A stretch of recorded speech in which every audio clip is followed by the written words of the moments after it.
Hello, ladies and gentlemen. Welcome to the first episode of a kind of experimental series that I'm trying out here. I'm just kind of gonna be talking about Dragon Ball Z, the manga, while I play Dragon Ball: The Breakers. That's kind of what this whole series is gonna be, because I've wanted to talk. I read the Dragon Ball Z manga recently, and I want to talk about it both in its own right and in comparison to the anime. I'll be doing it one volume at a time, which means that this will be a 26 episode series, which actually, I don't remember if that's longer than Far Cry 5. Far Cry 5 is currently sitting as the longest series on the channel. Here, let me check real quick, because I am actually interested to know. Let me see. I know I said I was going to do a bunch of horror stuff during October. I totally forgot to record anything, and I recorded an Amnesia video, but it scared me so bad that I'm genuinely afraid to continue the series, even though I've played that game before. I have confirmed that the Far Cry series is only 25 episodes, so it will be one video longer. Or this will be one video longer. Yeah, because there are 26 volumes of Dragon Ball Z. Jesus, this is taking fucking ages to get into a game, but that's not the focus of this video.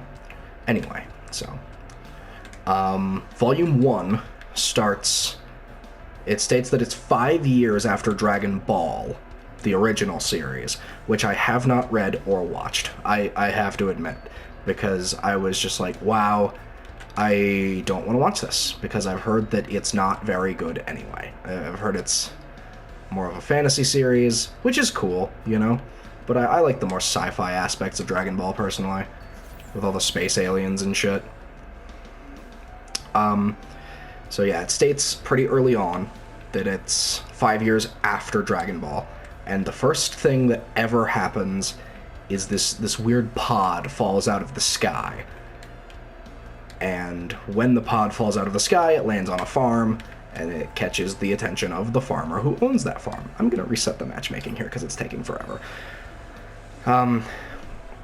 So the farmer naturally goes to check it out, because it lands it like right in the middle. I can't remember if it's actually on his farm or if it's like out in the middle of the mountains. So he just goes to check it out anyway. But when he does go to check it out, holy shit, see how well that worked? 1 to 8 immediately. But when he goes to check it out, he sees that it's this pod with like a window in it, and it opens, and out of it comes a man with super long hair. He's wearing this thing on his eye. He doesn't know what the hell it is, but he starts making a bunch of comments about how the farmer's power level is only 5. So naturally, he starts talking about this guy named Kakarot and how he was supposed to destroy the planet. And then, after that, the farmer shoots at him, and this guy fucking catches the bullet between his fingers. Or, no, he palms it. He doesn't catch it between his fingers. He palms it. And he's fine. And then he just flicks it back at the farmer, and it fucking kills him. Yeah, he flicks it back at him with his thumb, and that is strong enough to kill him. Love this guy named Survivor that's playing as the Raider. But, this comes to the first of the anime-manga differences. Yes, they start this early. In the anime, there is an additional detail, and that is that the farmer's truck is behind him, and in the panel where he dies, there is a dent, or it's a hole, in the front of his truck, implying that the bullet was flicked hard enough to go through him and through the front of the truck, which is a nice additional detail that's not present in the manga. So I appreciated that. And then this guy, he fucks off. He literally just leaves after that. He goes to find the highest power level, and it's implied that this thing on his eye can sense power levels. And this is the point where he meets Piccolo, the second character that we are introduced to. Now, this, for a little context, this is after Dragon Ball, right? And in Dragon Ball, the main character is this guy named Demon King Piccolo.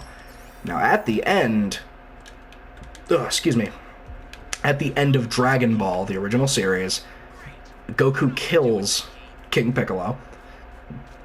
And when he kills King Piccolo... he spits up an egg. Now, out of this egg comes a baby Piccolo. And then there's a time jump, and now Piccolo's an adult and Goku's an adult. And this guy is that egg. He's the dude that was in that egg. They call him Ma Jr. in the original series, which means Devil Jr. So then, from there, they encounter, because he kind of hasn't had anything to do ever since he fights Goku at the end of Dragon Ball, because they fight in a tournament. Goku kicks his ass. So he hasn't had anything to do. It's implied that he's just been, like, out here in the middle of the mountains doing nothing and meditating, because he's still evil. Like, he still wants to take over the world, like King Piccolo did. So, this guy... I'm going to start calling him by his name. His name is Raditz. Raditz, and you'll notice at this point that that a lot of the characters are named after vegetables, or plants, just generally. Oh, same item. And they encounter, and Piccolo talks like a fucking weirdo for no reason. King Piccolo doesn't talk like that, so I don't know, to my knowledge at least, he might. Again, haven't read or watched Dragon Ball. But King Piccolo, or this Piccolo, Ma Jr., talks like a fucking weirdo. He talks like a Shakespeare character for no reason. And he encounters Raditz, and he hits... They fight almost immediately. Because Raditz thinks that he's this Kakarot guy initially. That's why he followed his power level. And he finds out that he's not, obviously. And then they fight. By which I mean Piccolo blasts him with this super big blast. And there's this big smoke cloud, and Piccolo's like, oh, I killed the shit out of him. And then Raditz is just still standing there completely unharmed by the time that the smoke fades. I'm fucking fumbling here. Both in the game and with my speech. But at that point, Raditz leaves. He doesn't even, like, take the time to kill Piccolo. Which he totally could have if he wanted to. And that will be supported later on. You will see why I say that. So Raditz leaves, and he finds another really strong power level, so he leaves to go find that power level. Because, again, he thinks it's this Kakarot guy. And then we cut to Goku, or no, actually, we cut to Master Roshi and, I think, Oolong, who, again, two characters from Dragon Ball. Master Roshi is the guy who trained... What the fuck? The guy who trained Goku, and Oolong is also there. Oolong... I have no idea what he does in the original series, if he even does anything. Ow, fuck. But yeah, that whole thing happens, and then Bulma shows up, who was the first person to ever meet Goku when he first arrived at Earth, because he's an alien. Even I forget sometimes that Goku's an alien, because he is. Because it's not very relevant that he's an alien for a good majority of the plot. Fuck. Get up. Fuck! Alright, whatever. And then Bulma's like, oh, Master Roshi, it's so good to see you again. And then Master Roshi sexually assaults her. Because that's what his character does. I'm also dead, apparently. That just killed me. That's his entire character, is that he sexually assaults women constantly. He's a pervert. It's that trope. Reminder that this was coming out in the 80s and 90s, so it definitely has the tropes of the time. And then they talk, and then Goku shows up on the Flying Nimbus, which is this cloud that he rides in Dragon Ball a lot, which you can only ride if you're pure of heart, apparently. And which is a plot point that technically does not get overridden, because they just take it out of the story at some point. It's just completely irrelevant for most of Dragon Ball Z. But anyway.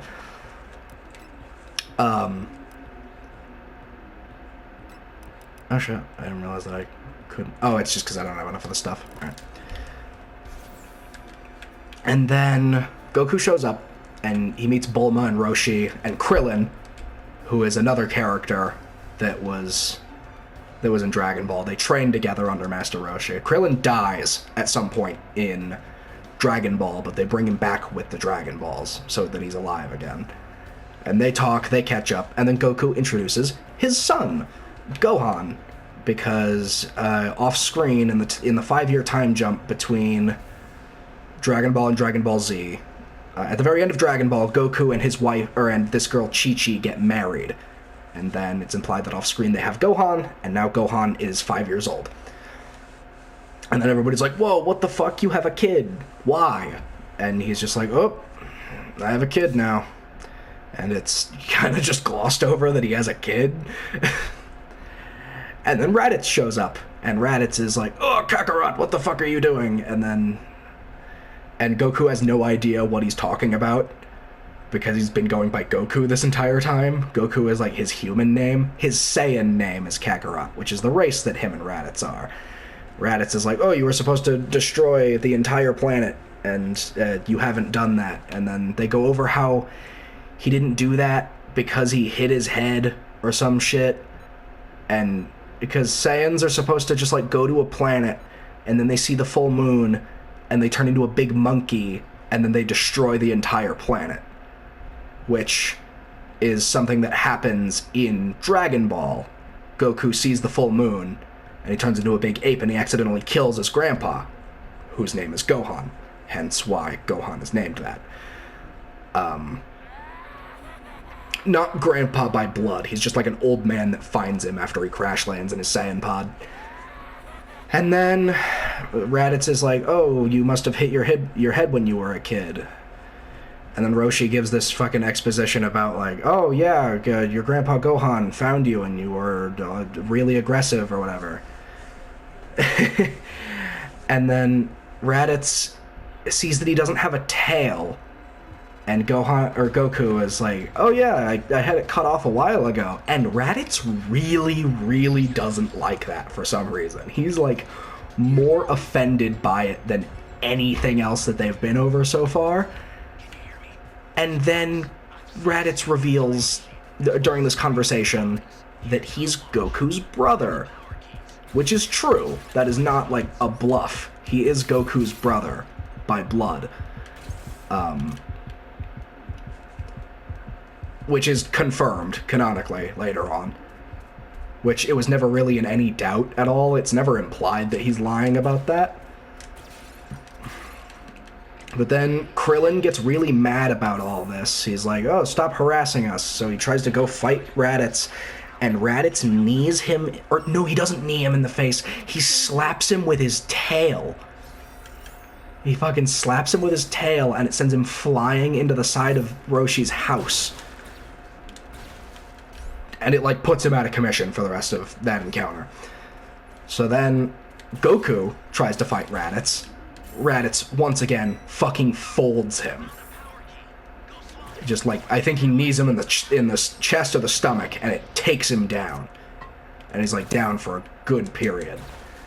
And then Raditz tries to strike a deal with him. And he's like, oh, go kill a bunch of people and come back to me, or else I'll destroy this entire planet and kill your son. And then he steals Gohan. He takes Gohan and just flies off. And then another manga anime difference here is that this takes so fucking long in the anime. This exchange lasts ages in the anime. It's like an entire episode and a half just dedicated to Raditz's monologue. And then Raditz fucks off. And then Piccolo shows up, and Piccolo is like, I know that you guys hate me, but I fought that guy earlier and he kicked my ass. Or, well, he didn't kick his ass, but he's like super strong, so we need to work together to fight this guy. And then they all talk about how, like, oh, how are we going to find Gohan? And then they talk about how they can find him using the dragon radar that Bulma has, because Bulma inexplicably has always had this radar that can track the Dragon Balls, and they can use that to track Gohan, because Gohan's hat has the 4-star Dragon Ball on it. So they use that to find him. Goku gets up. He's like, oh shit, Piccolo, let's go kick his ass. This is, of course, after a really long interaction where they try to decide who's gonna go get him. Because initially Krillin wants to go, but then they're like, Krillin, if you die, we're not gonna be able to bring you back because we already brought you back once with the Dragon Balls. That's another thing, is that the Dragon Balls can't grant the same wish twice. Unless it's from some caveat that isn't specifically that wish. Like, later on, I'll explain that further. But then they go to find Raditz. And they do find Raditz. He's still on Earth. He hasn't, like, taken Gohan into space or anything. And Raditz has locked Gohan inside of his Saiyan pod. He's waiting for Kakarot to show up. And then he sees a power level of, like, 1,000. Now, it's implied that that Raditz's power level is, like, a couple hundred, I think. Power levels become irrelevant at some point, thankfully. So I will be able to stop having to explain them at some point, because I think they're stupid anyway. But this, like, freaks Raditz out. He thinks it's someone else.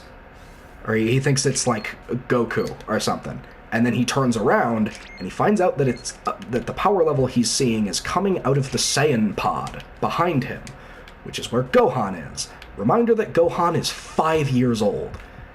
And that would make Gohan, like, twice as strong as him. Fuck. Fuck! Well, shit.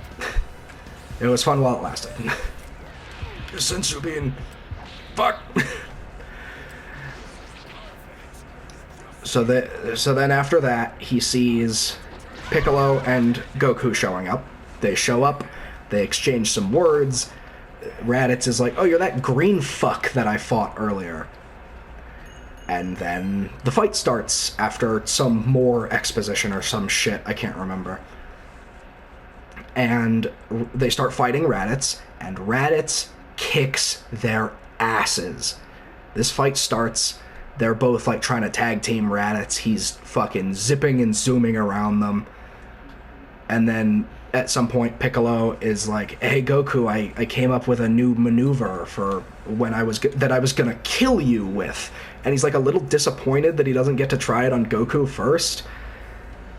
And, he puts his fingers against his forehead, and he fires a beam out of his fingers after pointing it at Raditz, called Special Beam Cannon.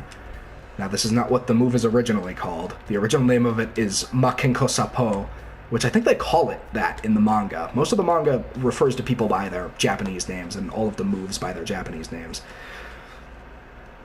So, that happens, and Raditz just moves out of the way of it. Because it takes, like, ages for Piccolo to charge it. It always does.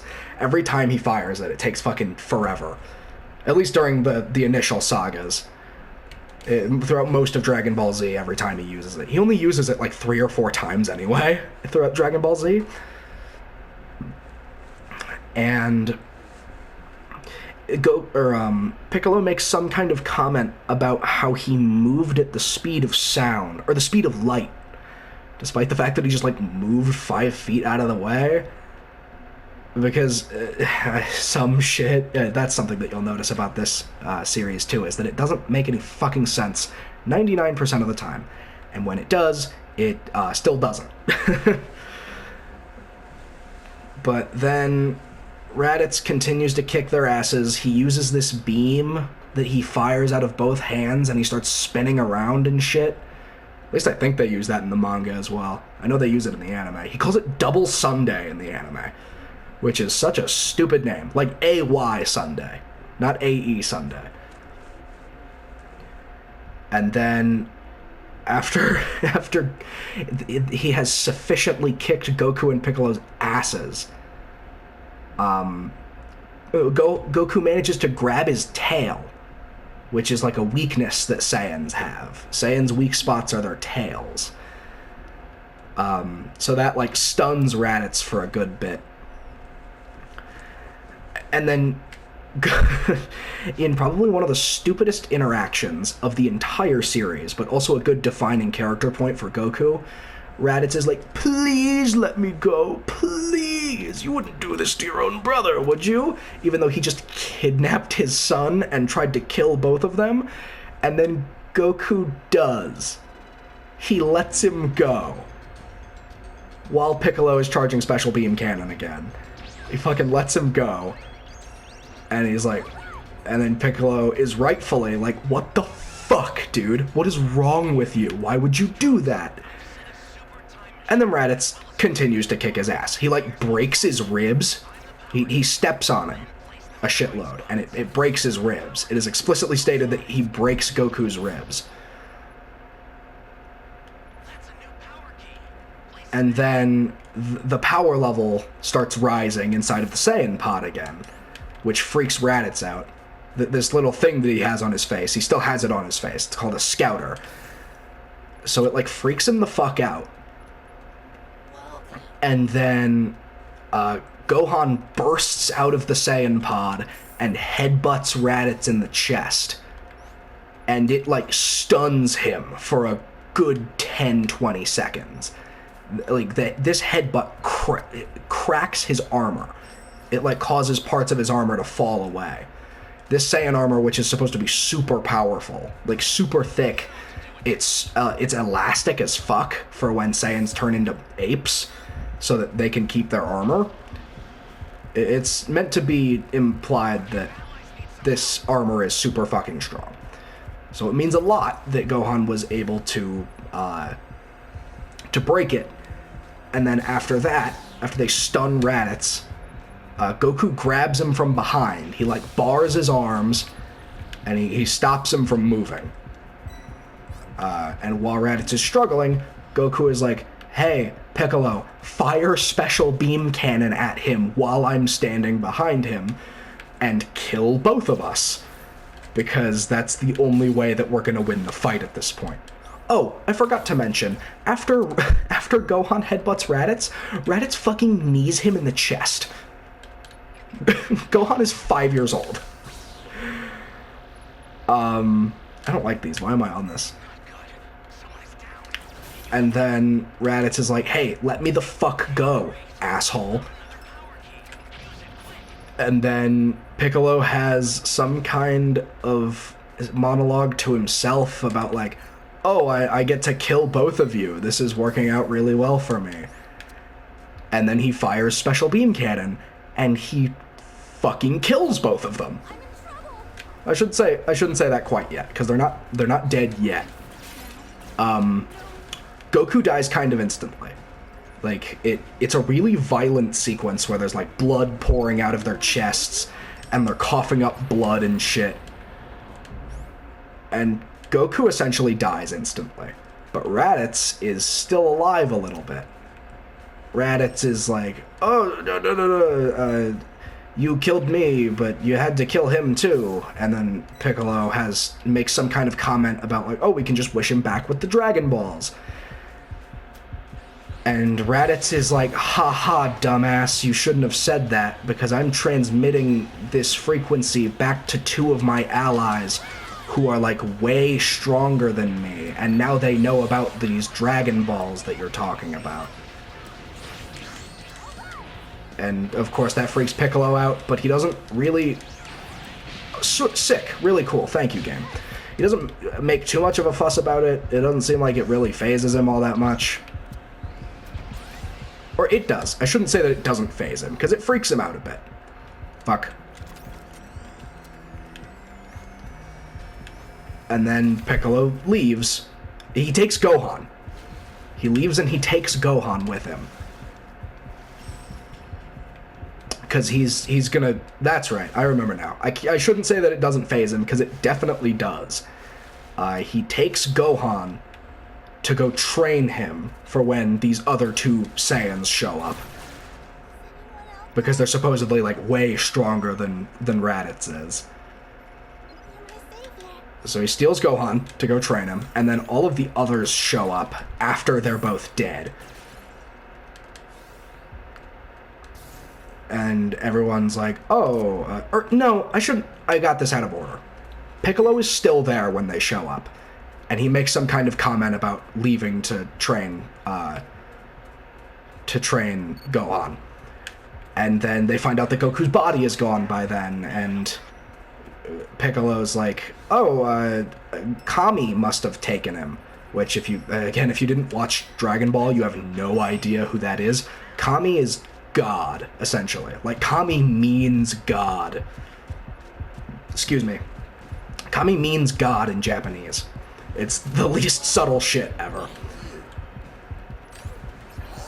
But anyway. They're like, oh, Kami must have taken him for some fucking reason. And then, if I remember correctly, at that point, it cuts to the two other Saiyans, Vegeta and Nappa. Vegeta, which is vegetable, and Nappa, which is a type of cabbage. And they're like, hey, or Nappa is looking at Vegeta, and he's like, hey, Raditz is fucking dead. And then Vegeta just looks over at him. He's like eating something that they just killed. And he's pretty much just like, yep, I also heard the transmission. Let's go find out what the fuck Dragon Balls are. And then that's pretty much where it leaves off.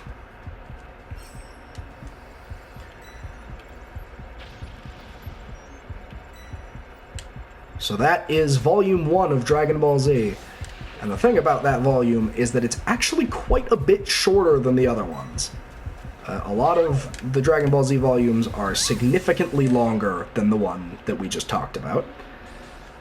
Which is crazy, because I talked about way more than I expected to just now. I'm dead, but I'm not dead.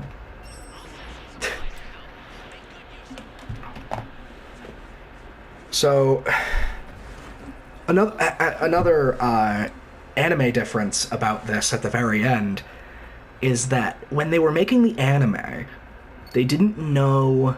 Because the anime came out very recently, or very soon after it was being serialized in the manga. Like, almost immediately after. It was weird. But,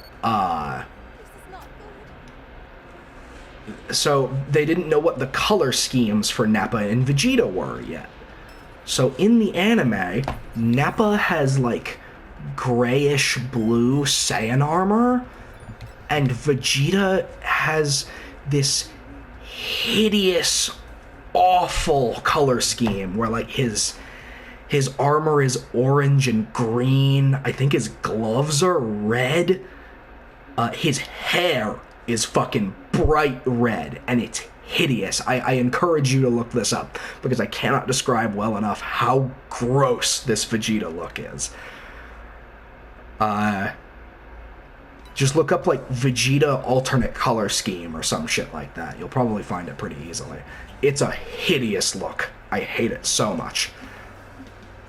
But yeah, that is Dragon Ball Z Volume 1. One of my favorite fights, I'll admit. The fight with Raditz is very, very good. I like it quite a bit. But yeah, in the next video, we will talk about Volume 2, which is actually one of my... It's one of the ones that I don't like as much, I have to admit. But yeah, I will see you guys next time. Bye-bye.